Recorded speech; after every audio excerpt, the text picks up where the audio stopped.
Pada kesempatan kali ini saya akan memperlihatkan bagaimana cara untuk menginstal Debian 9.4 di VirtualBox untuk praktik administrasi sistem jaringan. Jadi sebelum kita memulai menginstal, karena kita akan menginstal pada mesin virtual, dalam hal ini menggunakan aplikasi Oracle Virtual Machine VirtualBox Manager. Terlebih dahulu kita membuat satu mesin baru. Saya akan beri nama Debian. Oke. Tempat foldernya tidak masalah, kita berikan default saja, tipe Linux, versi Debian 64. Jika tidak Debian 64, biasanya ini perlu diaktifkan di BIOS-nya untuk mengaktifkan virtualization-nya, pertama untuk di komputer dengan prosesor Intel. Untuk memorinya disesuaikan dengan kemampuan, tapi defaultnya adalah 1 GB. Saya tambahkan hingga 2 GB untuk agak akselerasi di mesin virtual saya lebih baik. Sekarang untuk hard disk virtualnya, saya akan membuat hard disk virtual. Di sini saya pilih create a virtual hard disk now. Jika kita memilih ini, artinya kita tidak membuat hard disk baru. Kalau memilih ini, artinya kita memilih virtual hard disk yang telah ada. Dalam hal ini saya belum memilikinya dan saya ingin membuat yang baru. Kita pakai VED saja. Next. Kita pilih dynamical allocated, jangan fixed. Karena kalau kita memilih fixed, artinya tadi yang 8 GB itu langsung digunakan. Jadi misalnya kita memiliki penyimpanan tersisa 40 GB, otomatis 8 GB langsung terpotong. Tapi jika kita menggunakan dynamic allocated, ukuran virtual hard disk ini akan menyesuaikan seberapa banyak data yang ada atau yang telah terinstall masuk ke dalam virtual hard disknya. Jadi bisa saja ukurannya dia dinamik atau berubah sesuai dengan isinya, tidak fixed atau tidak tetap. Tapi dia tetap memiliki batas sesuai tadi yang kita tentukan di awal adalah sebesar 8 GB.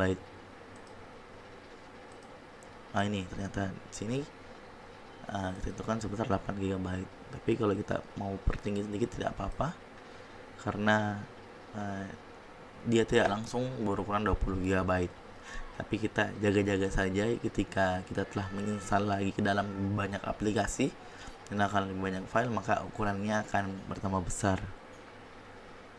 Oke, sekarang kita create. Kita masuk lagi di settingannya. Jadi ada beberapa hal yang kita akan atur lagi untuk sistemnya. Saya berikan seperti ini, dimana optical disk, penyimpanan optikal yang akan terbaca terlebih dahulu. Dalam hal ini saya akan ganti dengan file ISO installer yang telah saya unduh dari website resminya. Untuk memori tadi saya sudah atur 2 GB.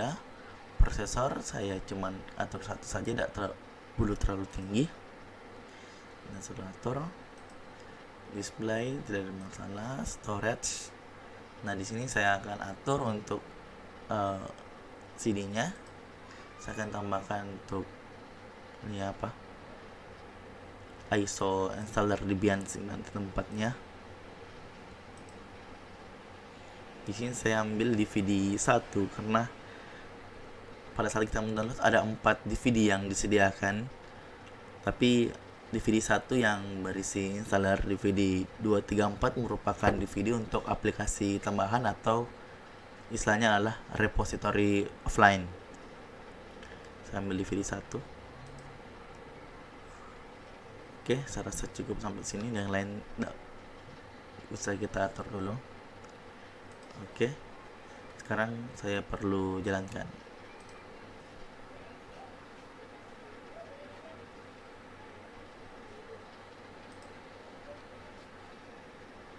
Oke, ada dua pilihan, graphical install dan install. Jika kita memilih graphical install, maka kita akan melakukan penginstalan dengan mode GUI dibantu dengan aplikasi penginstalannya. Kalau kita memilih install, maka kita akan melakukan penginstalan secara command and interface. Tentunya ini lebih cepat dibandingkan dengan graphic install. Nah, adapun untuk Debian, karena peruntukannya ini adalah untuk peruntukan server, di mana graphic interface tidak terlalu dibutuhkan dalam hal ini ataupun dalam penggunaan yang ke depan.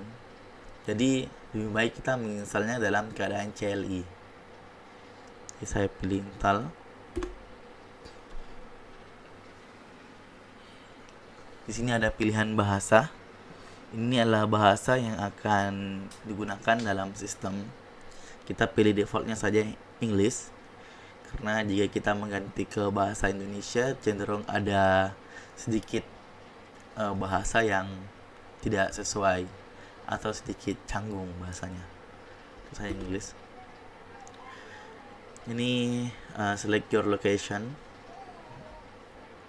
digunakan untuk menentukan time zone dan segala macam. Di sini tidak ada Indonesia. Kita pilih order, kita pilih Asia karena kita berada di benua Asia. Di sini akan ada Indonesia. Enter. Terus ini ternyata Indonesia tidak ada dalam konfigurasinya. Jadi kita mau mencari konfigurasi yang paling dekat atau paling bagus, tapi saya lebih memilih untuk memilih United Kingdom karena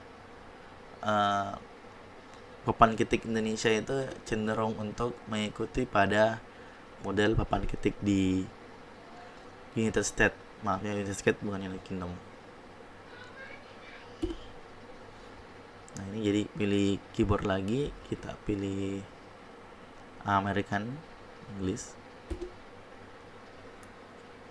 Jadi ada perbedaan di setiap layout papan ketik di berbagai negara. Untuk Indonesia itu lebih kepada US internasional.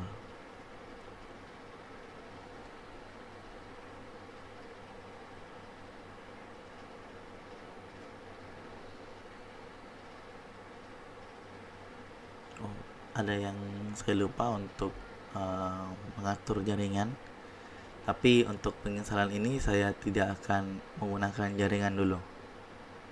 Jadi untuk konfigurasi networknya saya skip saja, langsung continue. Nah, sekarang kita akan mengkonfigurasi hostname atau nama dari perangkat komputer. Jadi ada hostname, ada username.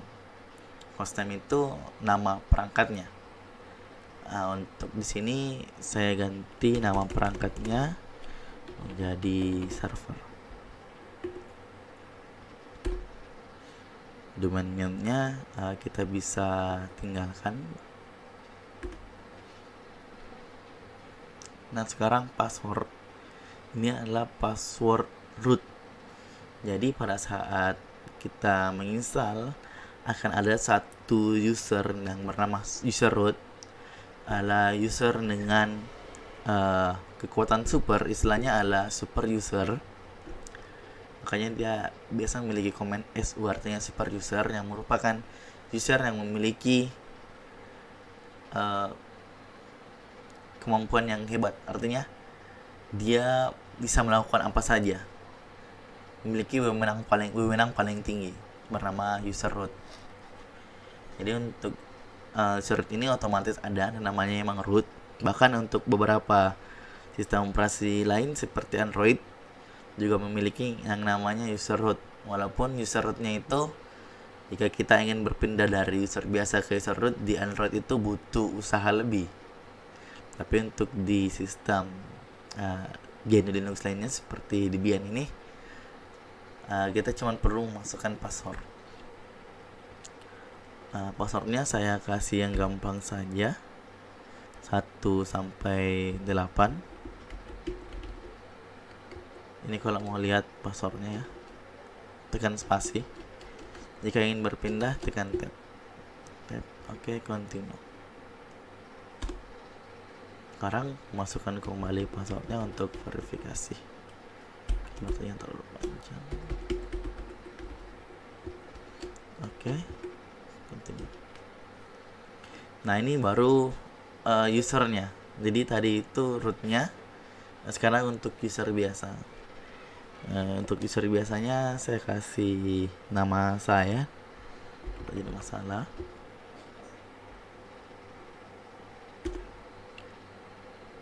Username-nya lanjut, nama saya saja.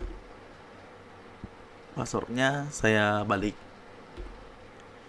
dari 8765431. Enter. Nah, 8765431. Enter. Oke. Sekarang dia menyuruh kita untuk menyeleksi lokasi kita. Sekarang kita ada di Central. Untuk saya sendiri di wilayah Makassar, itu berada di Central, atau bahasa Indonesianya adalah WITA, waktu Indonesia Tengah.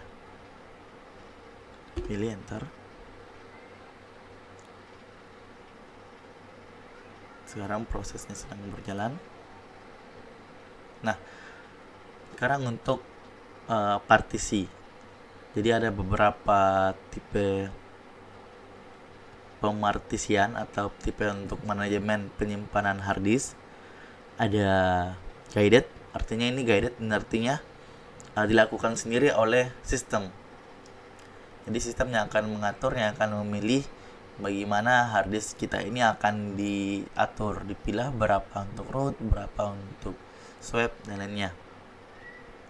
Jadi ada guided use enter disk, ada guided use setup LVM, ada guided use setup encrypted LVM. Jadi ada yang terenkripsi, ada yang manual. Kalau kita pilih manual, kita akan menentukan sendiri seberapa besar ukuran harddisknya, seberapa besar ukuran untuk swap, root, home, dan lain-lain. Oke, karena kita tidak mau repot, dan untuk percobaan kali ini seluruh harddisk akan kita gunakan untuk sistem Debian saja, tidak ada yang lain. Jadi untuk gampangnya kita memilih use entire disk.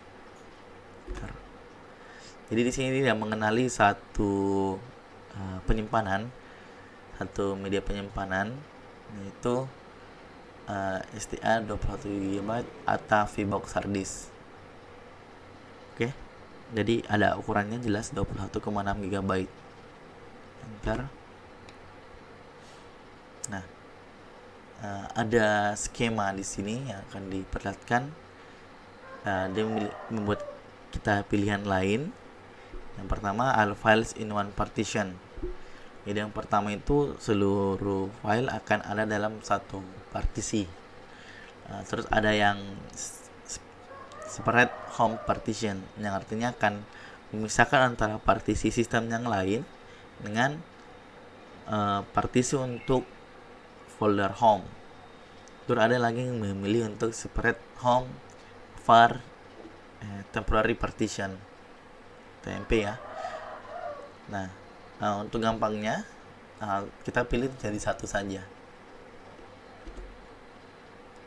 Oke, jadi langsung jadi ada primer logical extended 4 dengan mounting pointnya root, dan ada partisi lagi sebesar 12,1 GB sebagai swap.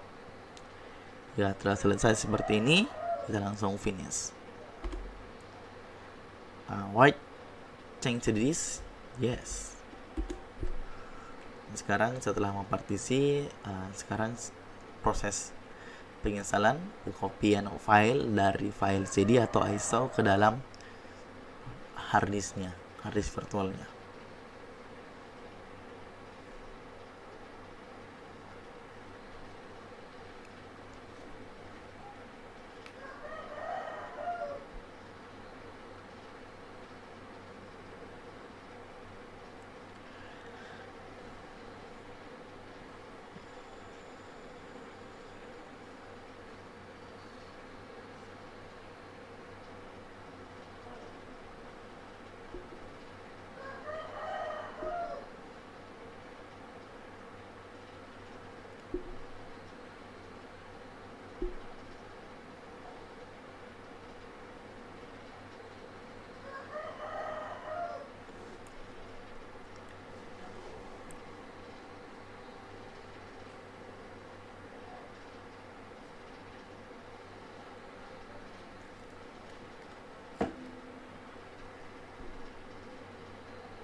Jadi proses yang paling membosankan adalah proses menunggu file installing.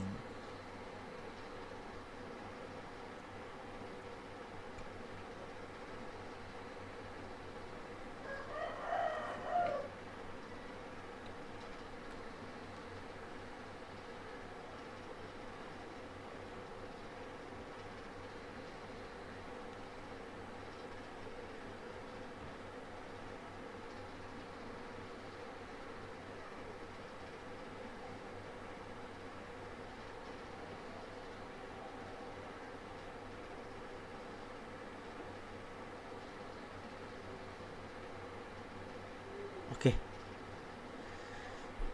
Di sini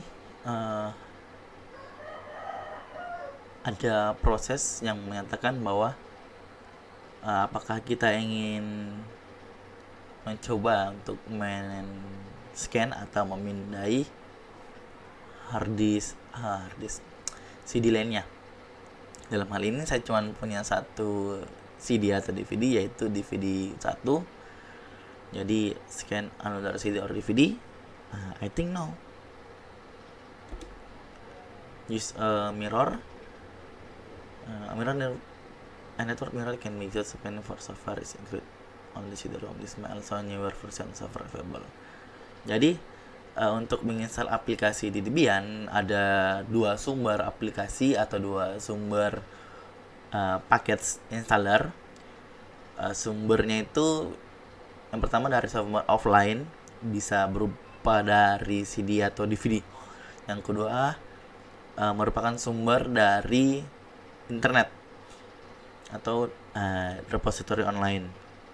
Jika kita memilih use a network mirror, artinya kita dapat melakukan penginstalan melalui metode online atau dengan menggunakan jaringan tanpa memerlukan CD atau DVD tambahan. Jadi use a network saya rasa iya, karena kedepannya saya akan menginstal dengan menggunakan jaringan. Debian Archive Mirror. Jadi banyak negara yang telah menduplikat paket installer aplikasi Debian. Salah satunya adalah Indonesia. Jadi untuk lebih mendapatkan akses mirror server lebih cepat, sebaiknya kita pilih Indonesia. Ada banyak pilihan di sini. Untuk buku saya akan cek dulu.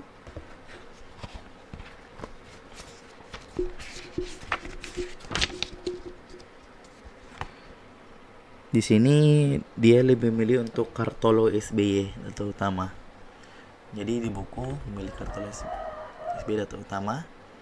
Kita ikuti agar kita bisa terus berjalan sesuai dengan tutorial yang ada di buku. Oke. Interval information event decoration blank or none. Bisa blank or none, bisa dikosongkan. Kita kosongkan saja.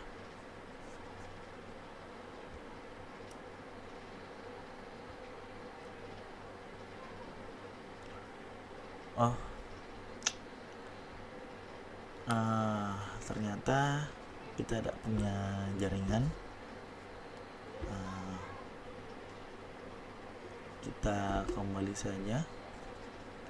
Kita akan mengatur ini mirrornya di settingan berikutnya. Jadi kita continue without a mirror. Yes. Karena ternyata VirtualBox ini belum saya setting untuk terhubung ke internet. Tidak terhubung, memang komputer saya tidak terhubung ke internet. Configuration popularity contest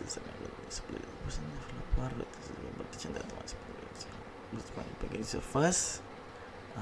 Saya tidak mau report, saya tidak usah ikut dalam partisipasinya. Oke.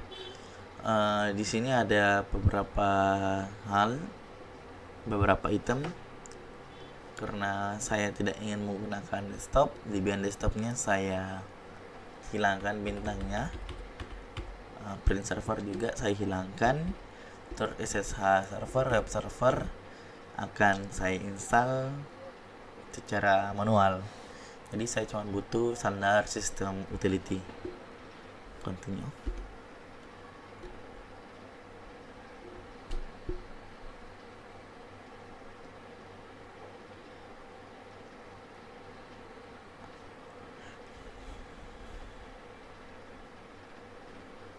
Kita menunggu lagi.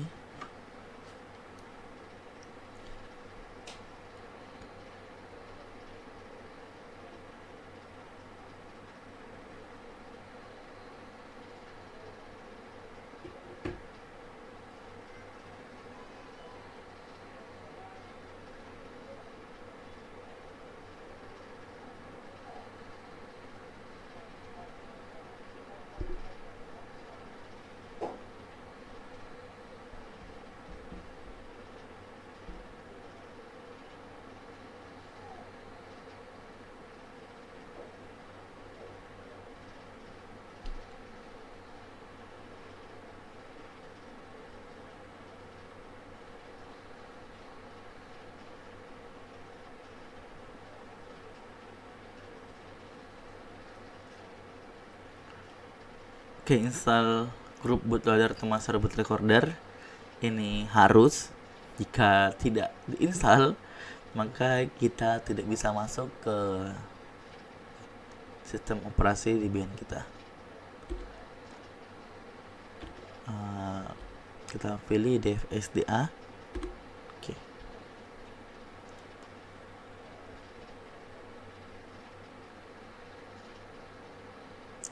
Install complete. Kita bisa merestartnya. Oke. Nah, otomatis. Oke. Kita bisa masuk di Debian. Pada proses ini kita telah selesai melakukan penginstalan. Nah, berikutnya jika kita ingin login, kita bisa menggunakan langsung user root atau dengan user biasa dulu. Kita coba dengan user biasa. Passwordnya, jika Anda tidak melihat ada perubahan di kolom password, itu memang demi keamanan, makanya tidak ditampilkan berapa karakter password Anda. Jika benar, dia akan masuk. Jika salah, akan ditolak. Seulang lagi.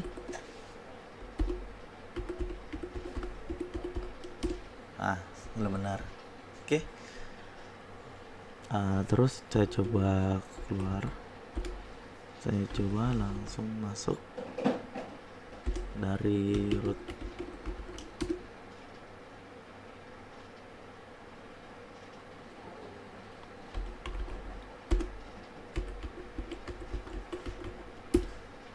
Langsung root. Tadi jika kita ingin melihat apa perbedaan saya ketika berada di user root dan user biasa, bisa terlihat dari slashnya. Di sini kalau dia root, dia akan slashnya akan menjadi pagar, promptnya akan menjadi pagar dengan nama user root server. Root nama user, server merupakan nama host atau nama komputernya. Saya coba keluar, masuk di user biasa. Nah, kalau user biasa, promptnya akan berubah menjadi simbol dolar. Dan nama usernya jadi nama user saya, hari @server. Jadi nama user @nama host dengan prompt berupa simbol dolar. Jadi untuk tutorial menginstal Debian telah selesai sampai tahap ini. Berikutnya kita akan menginstal beberapa aplikasi pendukung untuk sistem jaringan.